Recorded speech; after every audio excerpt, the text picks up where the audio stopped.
오늘 말씀 예레미야 애가 5장 뒷부분 말씀은 이제 마지막 부분인데요. 우리 신앙생활에서 가장 중요한 핵심이 하나님이 우리와 함께 하셔야 한다는 것을 역시 강조하고 있습니다. 하나님과 함께 한다는 것은 우리가 신앙 초기 상태에서는 이것이 상대적으로 실천하기 쉬운 것처럼 생각이 될 수 있습니다. 그렇지만 실제 신앙생활을 하게 되면은 이것은 결코 간단한 일이 아닙니다. 특히 우리가 어려울 때보다 신앙과 또 세상에서의 생활이 안정이 되고 풍요로워질 때 오히려 고난과 환난의 순간보다 더 큰 유혹에 직면하게 됩니다. 이스라엘의 광야 두 번째 세대는 가나안의 정착을 그들이 했고요. 그리고 그들에게 안정과 풍요가 찾아왔을 때 하나님을 배신하고 우상을 섬기는 길로 나아갈 때가 가나안의 역사에 있어서 많이 있었습니다. 하나님의 백성이 이렇게 지속적으로 하나님을 등졌던 결과는 신명기에서 모세가 예언했던 대로 나라가 멸망을 하고 강대국의 식민지가 되어서 포로로 끌려가는 신세가 됩니다. 그것을 바로 예레미야 선지자가 예언을 하고 있는 것입니다. 우리 성도님들은 어려우실 때 누구에게 의지를 하시나요?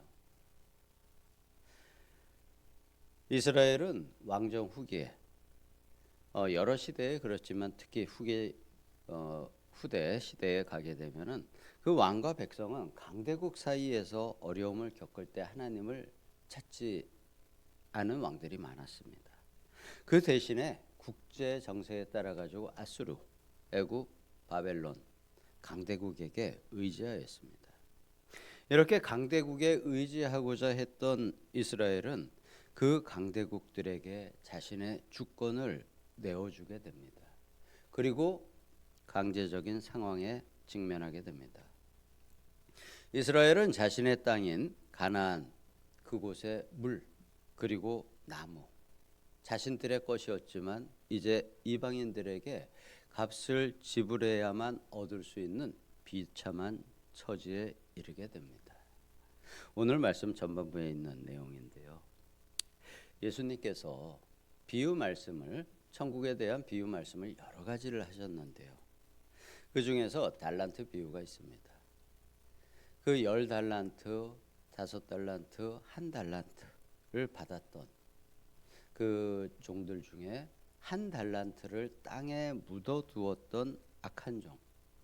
그는 그 1달란트조차 빼앗긴 것처럼 하나님이 주신 축복의 땅 가나안을 잃고 거기서 나는 물과 나무조차도 이방인들에게 이제 사야 하는 신세로 전락이 되게 되었습니다. 그리고 바벨론의 하위 관리자들이나 아니면 주변의 이민족들에게 지배를 당하게 됩니다. 신명기 28장에서 말한 너희가 머리가 되지 못하고 꼬리가 될 것이라는 그 저주의 말씀이 현실로 드러나게 된 것입니다. 대적들은 하나님의 성 시온과 또 다른 성들에서 부녀자와 처녀들을 욕보입니다. 그들이 영적인 순결을 잃음으로 인해서 육체적인 고통에 이렇게 시달리게 됩니다.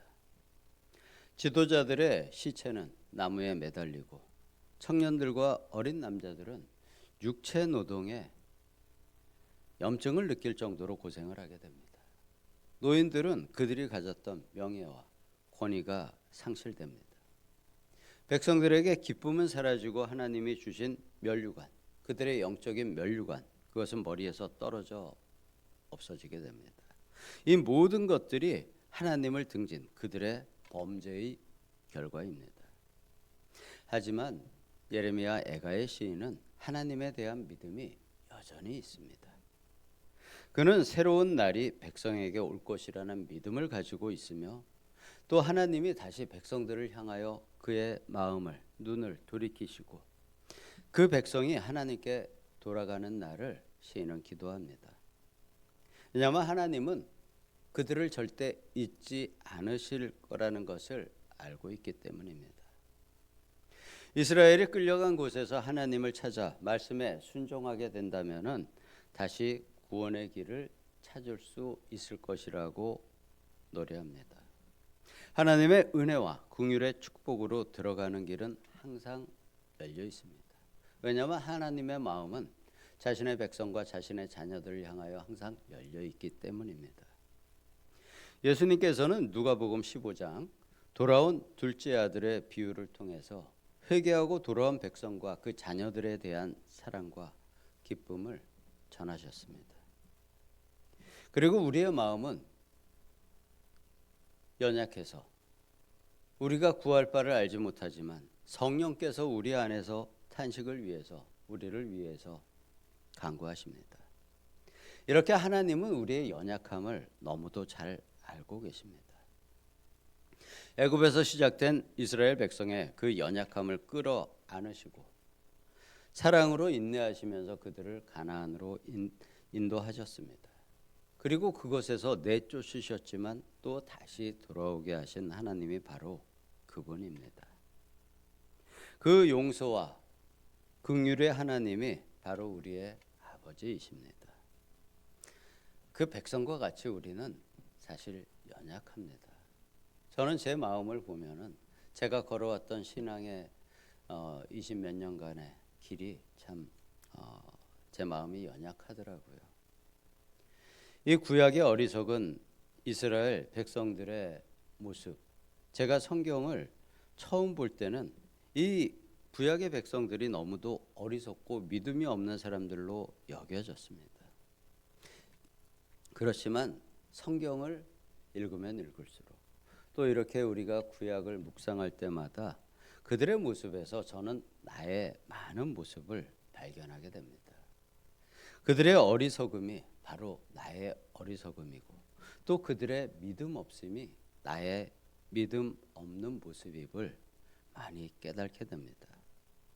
그래서 그들을 가나안으로 다시 불러주시는 그 하나님께 감사하게 됩니다. 그리고 또 하나님은 그들에게서 옛 언약을 파기시키셨습니다.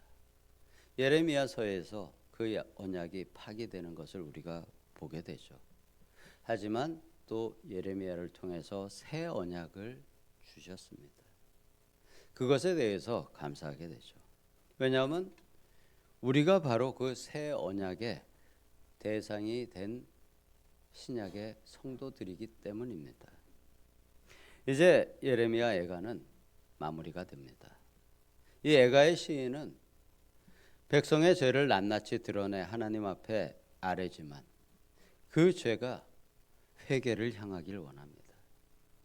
그 죄로 인해서 백성이 심판을 받지만 하나님의 진노가 속히 거두어지기를 기도합니다. 하나님의 백성이 다시 하나님의 품으로 돌아오기를 간절히 기도합니다. 한 번 떠난 백성들이 하나님의 품으로 돌아오기까지는 많은 시간이 필요합니다. 가나안을 떠난 백성은 70년이 지나서 돌아왔고요. 또 집을 나간 둘째 아들은 재산을 모두 탕진한 후에 남의 집에서 종으로 살다가 돌아왔습니다. 가장 좋은 것은 하나님을 떠나지 않는 것이겠지만 하나님을 잠시 떠났더라도 빨리 마음을 하나님께 돌이키고 하나님의 품으로 돌아가시는 우리 모든 성도님 되시기를 예수님의 이름으로 축복합니다. 아멘. 아버지 하나님, 오늘도 하나님을 등지고 돌아선 어리석은 백성을 다시 받아주신 하나님을 찬양할 수 있게 하심에 감사드립니다. 우리의 연약함을 용서하시고 우리를 위하여 간구하시는 성령 하나님을 우리 마음 중심에 모시고 성령님의 그 인도를 따라 순종하며 아버지 앞에 온전히 나아갈 수 있기를 예수님의 이름으로 기도드립니다.